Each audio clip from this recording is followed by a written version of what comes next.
Vous nous recevez sur la 104.3 FM Radio Topa. La radio des radios. Chers amis auditeurs, demain dans la commune de Souava aura lieu la mise en service du réseau d'eau et d'assainissement. Demain, un grand jour, l'eau potable va couler à Onavo. Merci.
Tous les matins, au lever du jour, un balai de pirogues s'ouvre sur le lac Nokoué.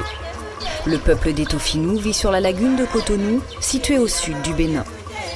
Cette paisible communauté de 100 000 habitants s'y est réfugiée au XVIIIe siècle pour fuir l'esclavagisme. Les Tofinous, dont la plupart sont pêcheurs, vivent dans des cases en bois sur pilotis, répartis dans 42 villages sur le lac. Une cité lacustre où le paisible peuple de l'eau pêche et vit depuis bientôt 300 ans. Avec ses quelques 8000 habitants, le village de Aomek-Blon est aussi l'un des plus pauvres du lac. Isaac Koubé a grandi ici. Cet instituteur veut nous montrer une pompe à eau potable construite il y a 18 ans. C'est l'ancienne fontaine. L'eau coulait correctement, mais depuis un certain moment, il y a eu la panne et que l'eau ne sort pas. Au fil des ans, Isaac a vu les infrastructures se dégrader sur le lac. Il n'y a pas un suivi technique pour la chose. C'est ça qui a fait que le château est dans cet état aujourd'hui. Trouver de l'eau potable devient difficile. Les Tofinous se tournent alors vers l'eau du lac. Mais la forte croissance démographique, entre autres raisons, a transformé le lac en véritable poubelle, un tout à l'égout, à ciel ouvert. La pollution a gangréné le lac Nokoué, privant d'eau potable la plupart des villages. C'est le constat qu'est venu faire Edmond Atakine, animateur au CREPA, une association africaine pour l'eau potable et l'assainissement. L'eau de la pompe, ça ne donne pas beaucoup. Donc ça les oblige à aller prendre l'eau de marigot et ils utilisent ça pour les divers usages. Et à côté là, c'est la pêche qui se fait. Un peu en amont là, on fait la lessive dedans.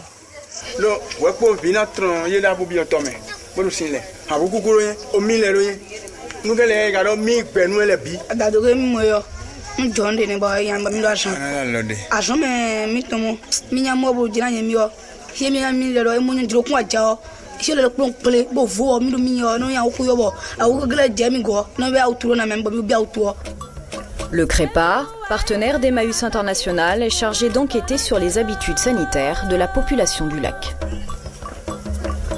C'est dans l'eau ils font ça.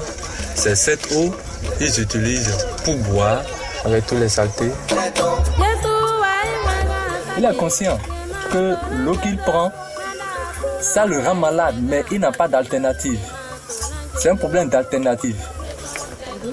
En tout cas, pour des gens qui s'occupent de l'hygiène de l'assainissement, quand on voit des situations comme ça nous fait quelque chose au cœur.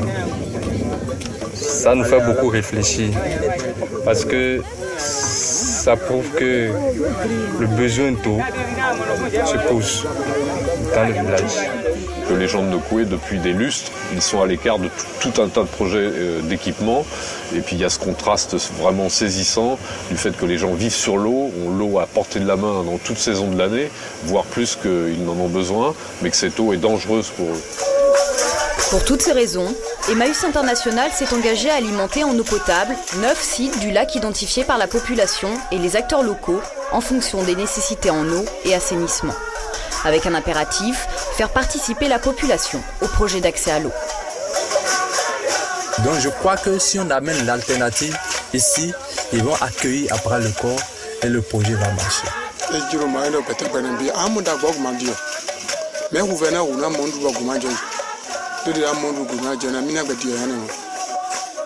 Pour accompagner les villageois dans le changement de leurs habitudes, le CREPA va devoir mettre en place un système particulièrement adapté aux populations locales, en majorité illettrées.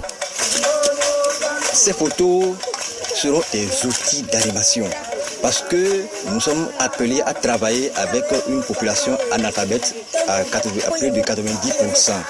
Et lorsque ces analphabètes vont voir ces photos qui reflètent leur réalité, elles pourront se reconnaître et identifier leur propre comportement. Il faut partir du quotidien même de la population pour les amener maintenant à changer de comportement.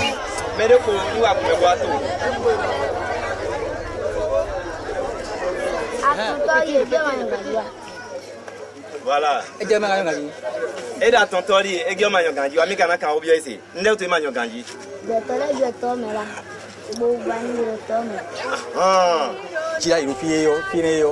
Chaque semaine, les animateurs du CREPA rassemblent les habitants du lac par quartier. Objectif, apprendre aux villageois des règles sanitaires simples mais efficaces.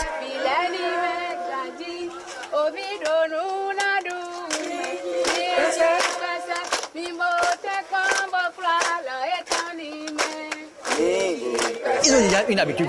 Changer de comportement à un homme, c'est difficile. On ne peut pas maintenant prendre un bâton de chicote et les chicoter. Non. Ce sera à cause de causer, d'organiser des séances de causerie, des séances d'éducation à l'hygiène dans les ménages. Ce sera à travers ces séances-là qu'ils pourront maintenant intérioriser les nouveaux comportements que nous souhaitons qu'ils adoptent. Ce sera un travail de longue haleine qui leur permettra d'intérioriser petit à petit les nouveaux comportements que nous souhaitons. Dans un premier temps, pendant plusieurs mois, les animateurs du CREPA vont soutenir les populations de Ahomey-Blon dans leur évolution de comportement de manière intensive. Un suivi qui se prolongera pendant 5 ans, durée du projet sur le lac Nokoué.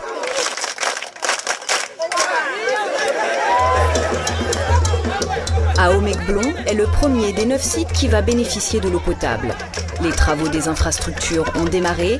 Les 8000 habitants pourront bientôt bénéficier d'un château d'eau de 50 mètres cubes.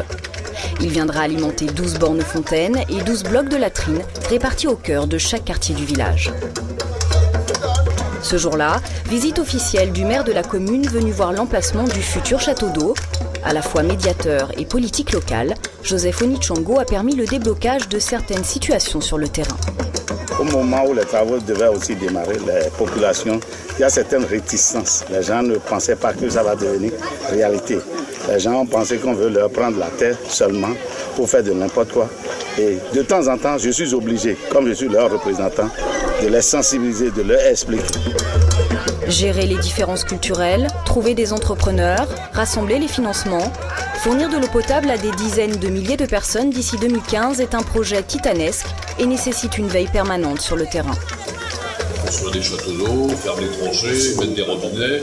Bon, ça en principe c'est des choses où il n'y a pas de difficulté. Depuis 2007, date du début du programme, les acteurs du projet Action Eau Nokoué se rassemblent au Bénin pour des bilans réguliers. Ce qui importe pour nous ici, c'est la réaction de l'individu sur le terrain.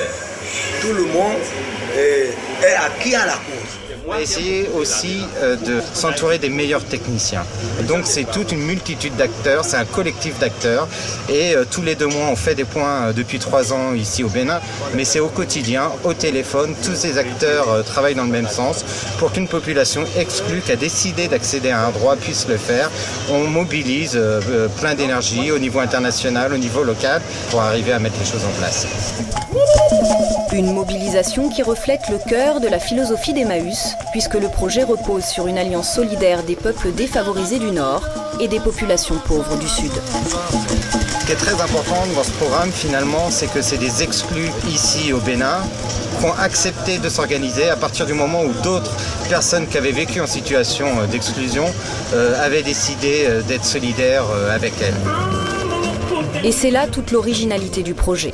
Il est en partie financé par le travail des compagnons Emmaüs, comme dans la communauté de Chambéry, où le programme est particulièrement soutenu. Je suis vraiment ravi de pouvoir agir ici en tant qu'acteur pour l'Afrique.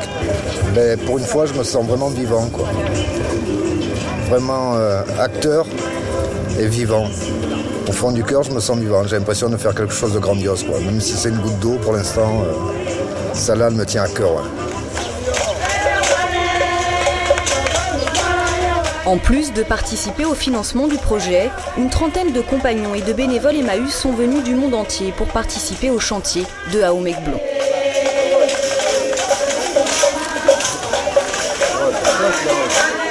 Nos amis sont arrivés. C'est la chanson.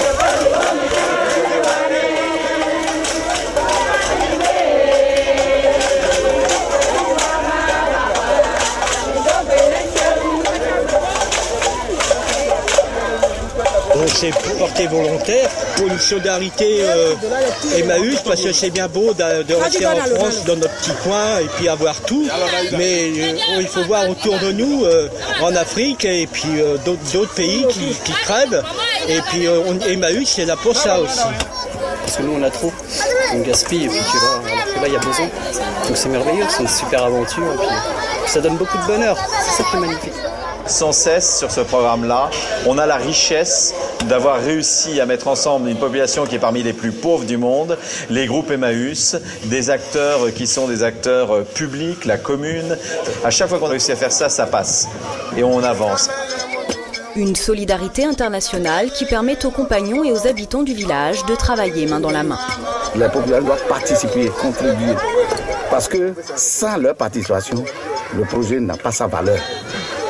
Ce que vous avez fait vous-même, vous donnez plus de poids, plus de valeur à la chose.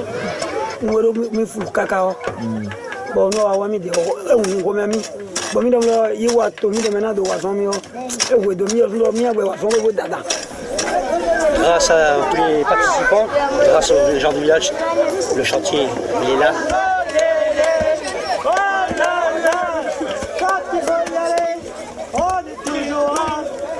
Je suis très content de vous voir, des amis européens prendre des pioches, des perles.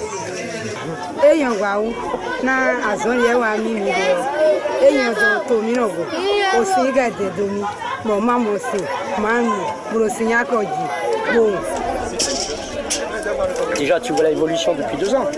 C'est du concret, c'est du positif. On sait que l'argent qu'on a donné, il n'est pas parti en l'air. C'est ça qu'on voulait, nous les compagnons, c'est participer sur le chantier. Parce que au moins, nous, on a nos mains pour travailler. C'est ça que je voulais. Les travaux sur le site pilote de Aomek-Blon vont durer près de 2 ans. La capacité du château d'eau permettra de fournir 20 litres d'eau par jour et par personne, un chiffre en adéquation avec les objectifs fixés par l'Organisation mondiale de la santé.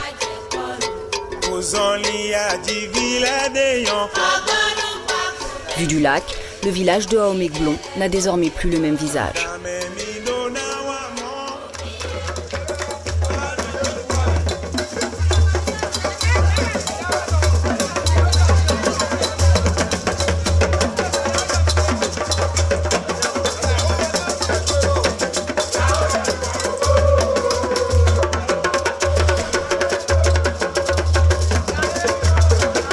Aujourd'hui, le village de Aomek-Blon est en liesse. Les responsables du projet Action Onokwe sont venus inaugurer avec les villageois l'ouverture officielle des robinets. Démarrage du groupe électrogène. Ça y est, l'eau potable coule enfin sur le lac.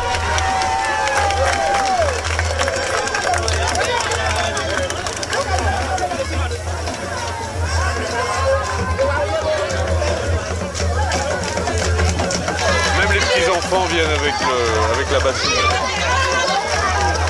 C'est plutôt une belle impression, quoi. On voit que les gens sont contents, quoi. C'est vraiment, on le sent vraiment.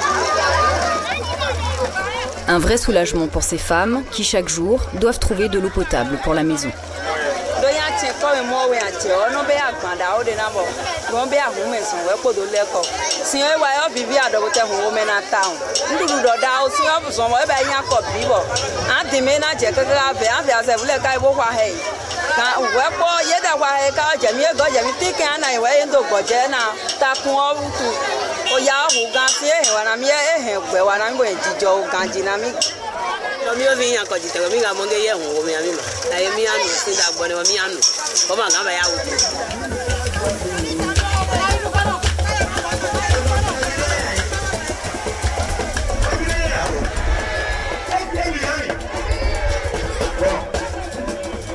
Vous savez que l'argent que nous avons, c'est l'argent des pauvres, c'est l'argent de ceux qui souffrent et qui décident de faire ce travail avec nous. Patrick Atoun est le responsable de la communauté Emmaüs à Cotonou. Il est l'un des relais locaux sur le lac, une présence indispensable qui a permis l'aboutissement du projet. Moment important de la cérémonie, Patrick rappelle à la population que c'est à elle, désormais, de gérer les infrastructures du village. Aujourd'hui, si le projet doit marcher, si le projet doit continuer, c'est vous. Nous avons des comptes à vous demander. Vous avez une obligation morale d'accompagner ce projet, d'être transparent vis-à-vis de ce projet. C'était un moment très important pour moi pour dire à la population, oui, on est en fait locaux, l'eau jaillit, et ce n'est pas ça le plus important. Ce qui est le plus important, c'est de dire, aujourd'hui, à travers Emmaüs, nous prenons en charge notre destin. On veut les impliquer directement dans la gestion du dispositif, dans la durée, ce qui correspond éminemment aussi à la philosophie d'Emmaüs. Et on n'irait pas nous imaginer d'autres dispositifs. Les communautés, c'est ça. Les groupes Emmaüs, c'est les plus démunis, les gens en difficulté gèrent eux-mêmes leurs problèmes, se prennent en charge dans l'avenir. Un avenir proche. Il est temps pour Emmaüs International de passer la main. L'eau potable coule désormais dans le village de Aomegblon. Les habitants en ont la responsabilité. Désormais, l'enjeu du projet repose sur une gestion participative et citoyenne des habitants de Aomegblon. C'est la clé qui permettra aux infrastructures de fonctionner durablement.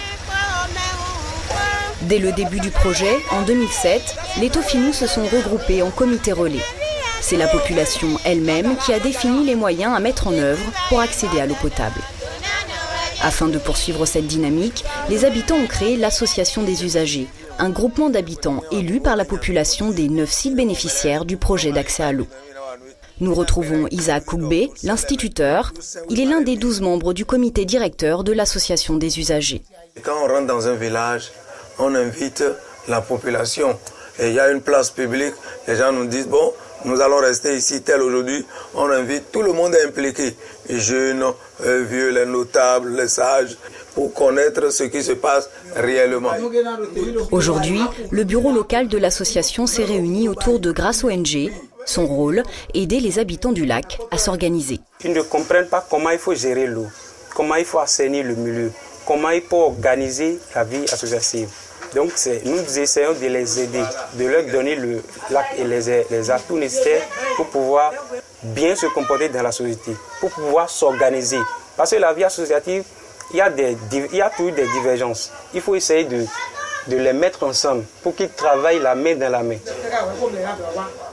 Les 9 sites n'auront qu'un comité directeur, une seule association qui va gérer. Donc, s'il y a un problème sur un site, les autres sont obligés d'intervenir pour régler le site. Sinon, c'est tout le système qui risque de recevoir un coup. Et c'est ça qui est fondamental, un suivi permanent, une veille citoyenne pendant ces prochains mois pour que le projet vraiment puisse véritablement prendre de l'envol et que tout ce que nous avons espéré, que cette population ait accès à cette eau potable et utilise surtout les installations que nous avons mises en place pour l'assainissement, les latrines. Je crois que c'est quelque chose de fondamental. Le lendemain de la cérémonie, les 12 bornes fontaines et les 12 blocs de latrines sont ouverts au public. À chaque infrastructure, son employé. Depuis ce matin, cette femme exerce un tout nouvel emploi sur le lac. Joséphine Candono est désormais agent de latrine.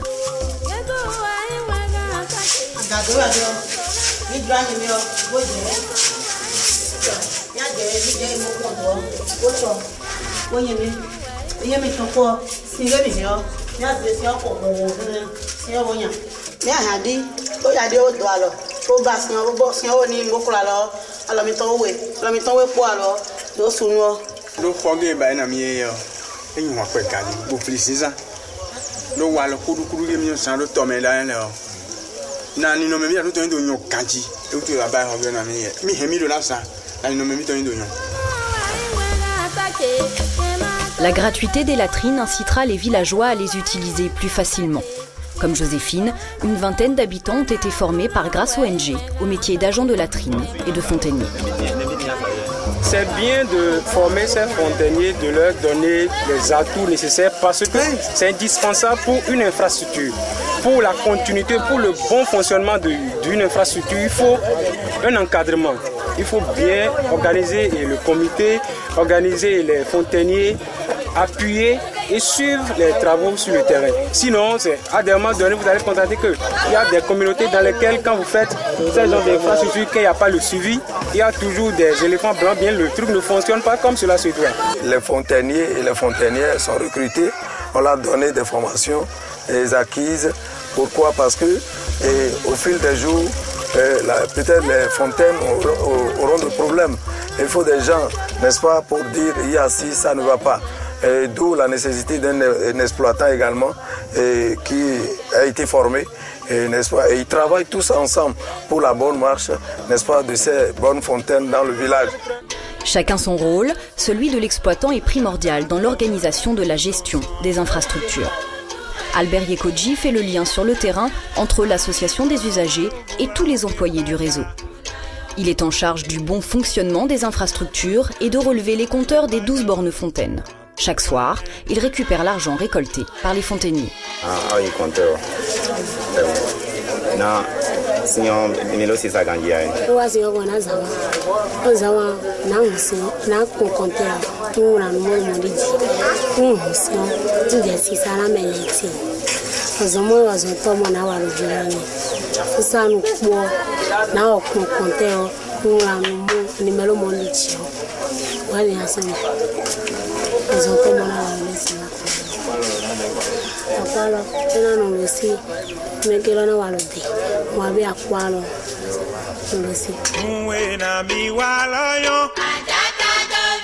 La bassine de 35 litres coûte 20 francs CFA, soit 3 centimes d'euros.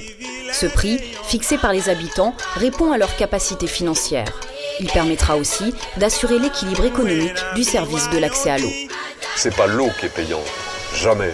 L'eau, c'est un bien public, c'est quelque chose qui est issu de la nature et dont tout le monde doit bénéficier. Par contre, l'accès à l'eau, il représente un coût. Il faut se mobiliser pour ça. Il faut construire des infrastructures. Et donc des infrastructures, ça s'amortit. Pour pouvoir assurer correctement la distribution, il faut des hommes, un peu de matériel. Et donc ça a un coût. Donc c'est pas l'eau qu'on paye, c'est le service de l'eau. 3 fois par semaine, l'exploitant remet les sommes récoltées auprès des fontainiers dans une caisse de dépôt. À l'avenir, cette épargne permettra d'assurer l'entretien des infrastructures grâce à un système mutualiste qui devrait assurer sa pérennité. C'est la force du collectif quand on réunit les gens. C'est un processus continu et ça risque de l'être jusqu'au bout de ce programme. Mais le chemin qu'on fait ensemble, eh bien, il amène ce qu'on avait décidé de faire. Il amène l'eau potable, il amène des changements des comportements, il amène des gens, des citoyens à Nokwe, des habitants qui n'avaient pas le droit de s'exprimer jusqu'à présent, eh bien aujourd'hui à en faire des vrais acteurs de cette question-là. Et donc, il amène évidemment un avenir différent pour les habitants du lac. Cette mère de famille a 5 enfants à nourrir. Pour la première fois de son existence, Pierrette n'a que quelques mètres à parcourir pour trouver de l'eau potable. La borne fontaine, à proximité de sa maison, va bouleverser son quotidien et la vie de ses enfants.